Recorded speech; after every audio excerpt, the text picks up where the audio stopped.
कुर्बानी देने का पूरी दुनिया में बहुत सारे उदाहरण होंगे, लेकिन इतने कम उम्र के बच्चों ने भी अपने धर्म की रक्षा के लिए, अपनी धरती की रक्षा के लिए इस तरह से कुर्बानी दी हो, ऐसे एग्जाम्पल्स पूरी दुनिया में कहीं देखने को नहीं मिले।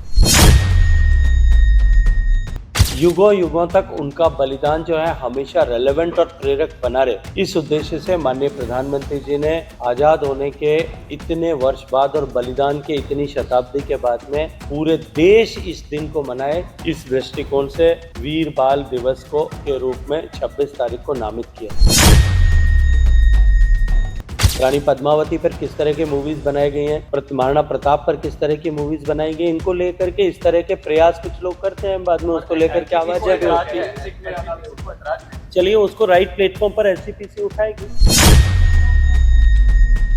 कोई काल्पनिक चित्रण करके कोई इसको लेकर के नाटक बनाता है, उसको लेकर के मैं नहीं मानता कि इन सब विषयों को इस तरह की राजनीति से जोड़ने की आवश्यकता, और सरकार को इसके लिए सरकार को इसके साथ में जोड़ना। देखिए देश में इस तरह की अनेक घटनाएं होती है।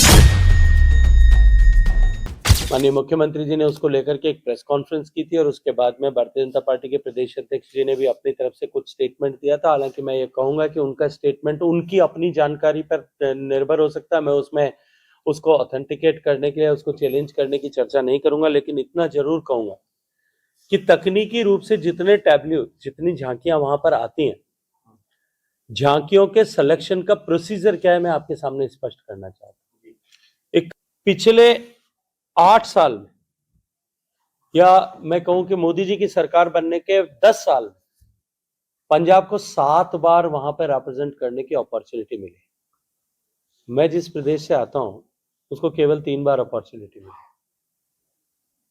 ऐसे देश के नॉर्थ ईस्ट के प्रदेश ऐसे भी हैं जिनको कभी बरसों तक, दशकों तक भारत के उस गणतंत्र दिवस की परेड में अपने आप को शोकेस करने की परमिशन नहीं मिली,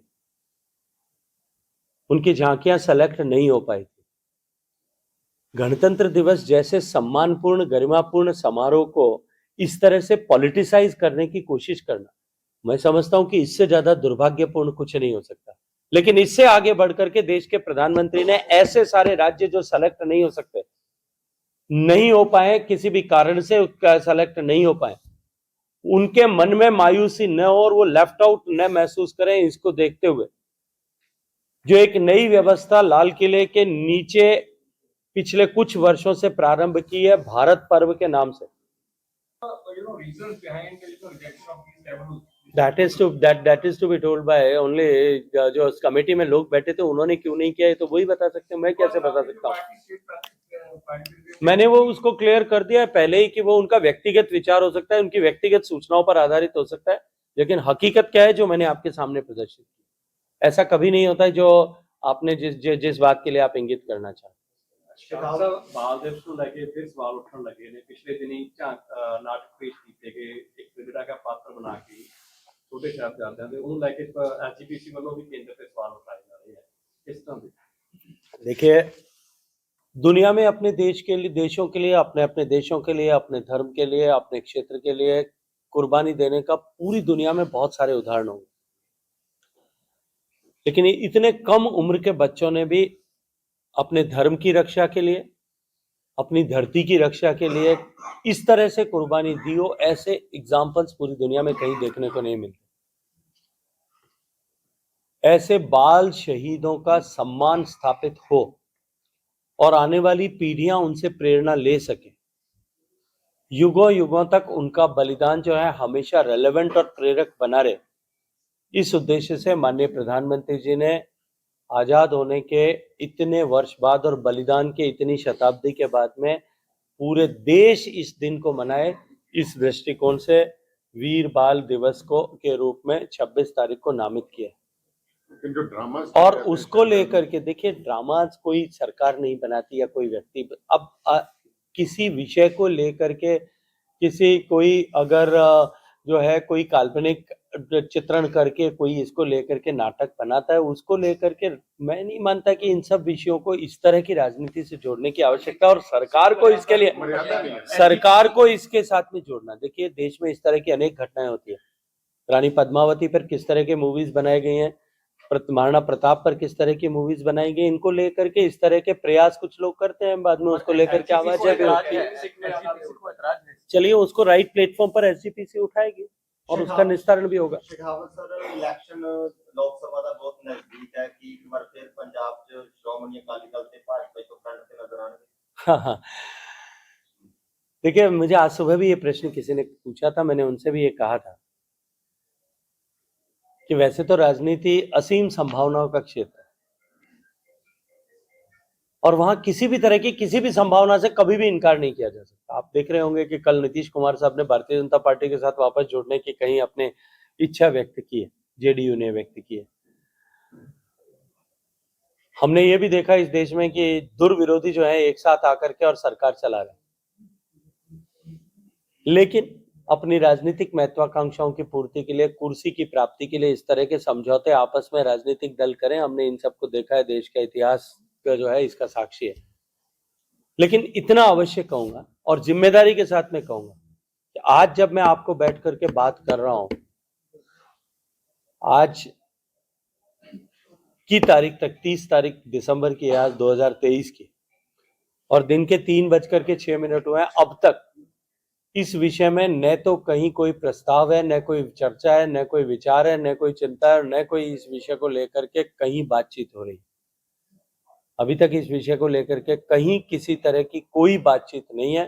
भारतीय जनता पार्टी अपने दम पर, अपने कार्यकर्ताओं के दम पर, माननीय मोदी जी के काम के दम पर, माननीय मोदी जी के चेहरे के दम पर 13 सीटों पर चुनाव लड़ करके इस जो है लोकसभा के चुनाव में जो देश ने तय कर लिया है कि एक बार फिर माननीय मोदी जी को अवसर देकर के प्रधानमंत्री बनाना है, उसी के साथ में खड़े होकर के अकेले चुनाव लड़ने की तैयारी करें। 24 के इलेक्शन नजदीक है, अभी इन दिनों में फिर से दोबारा एसबीआई का मुद्दा गरमाया हुआ है, तो इस मुद्दे को लेकर भाजपा का क्या स्टैंड? देखिए मुझे नहीं लगता कि 24 के इलेक्शन से इस मुद्दे का कोई संबंध है। ये मुद्दा वर्षों से, अनेक वर्षों से माननीय सर्वोच्च न्यायालय में विचाराधीन है। सर्वोच्च न्यायालय ने अपना जो है निर्णय भी, उसमें फैसला भी सुनाया है। फैसला सुना करके सर्वोच्च न्यायालय ने भारत सरकार के जल शक्ति मंत्रालय के सचिव को ये जिम्मेदारी दी थी कि वो दोनों राज्यों के मुख्य सचिवों के साथ में बैठ करके और इसका कुछ एमिकेबल सोल्यूशन, समझौते के साथ में दोनों मिलजुल करके कोई इसका मार्ग निकालें। अनेक बार प्रयास करने के बाद में भी, कई बैठकों के बाद में भी न होने पर हमने सुप्रीम कोर्ट को सूचित किया था कि इसका मार्ग नहीं निकल पाया है।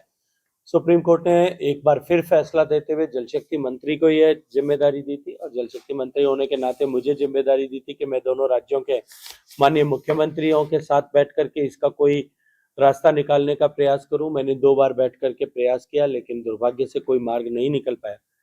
माननीय सर्वोच्च न्यायालय ने अभी पिछले दिनों में दिए गए 4 अक्टूबर के महीने में दिए गए फैसले में ये कहा है कि वर्तमान में वो जो नहर उस समय बनी थी, उस नहर की ऑन ग्राउंड सिचुएशन, पोजीशन क्या है, उसकी समीक्षा करके, उसका सर्वे करके, और हम जो है सुप्रीम कोर्ट में एक एफिडेविट फाइल करें। अभी हमने 2 दिन पहले दोनों राज्यों के माननीय मुख्यमंत्रियों के साथ में इस सुप्रीम कोर्ट के निर्णय को किस तरह से जो है इम्प्लाई किया जा सकता है, इसके ऊपर चर्चा की है, विस्तार से बातचीत की है। और पंजाब सरकार ने अपनी तरफ से ये कहा है कि जब सुप्रीम कोर्ट का पहले जब फैसला आया था और उसके बाद में जब विवाद हुआ था, उसके बाद में पंजाब ने जो टर्मिनेशन ऑफ एग्रीमेंट किया था, विधानसभा में पारित किया था, और उसके बाद सुप्रीम कोर्ट के न्यायालय के आदेश से जो रिसीवर नियुक्त किया गया था, उसके बाद में आज तक वो पोजीशन स्टेटस को है, उसमें किसी तरह का परिवर्तन नहीं हुआ है। उसमें जो नहर बनी हुई थी वो नहर बनी हुई है और उसमें किसी भी तरह का कोई परिवर्तन अभी नहीं हुआ है।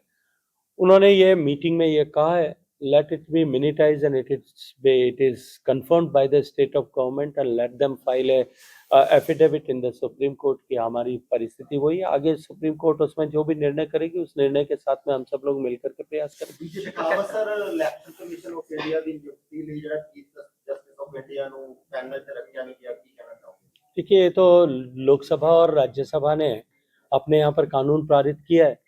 अब लोकसभा और राज्यसभा को कानून पर जो पारित करने की जो क्षमता है, जो अधिकार संविधान ने दिया, हमको उसको चुनौती देने की न तो आवश्यकता है, न कहीं जरूरत भी है। ਕੀ ਸੈਂਟਰ ਗਵਰਨਮੈਂਟ ਨੂੰ ਵਿਸ਼ਵਾਸ ਨਹੀਂ ਰਿਹਾ ਜੀ? मैं क्या कह रहा हूँ कि ये संसद ने पारित किया है, संसद ने पारित किए हुए कानून के ऊपर हमको प्रश्न चिन्ह खड़े करने का अधिकार नहीं। थैंक यू जी। चलिए।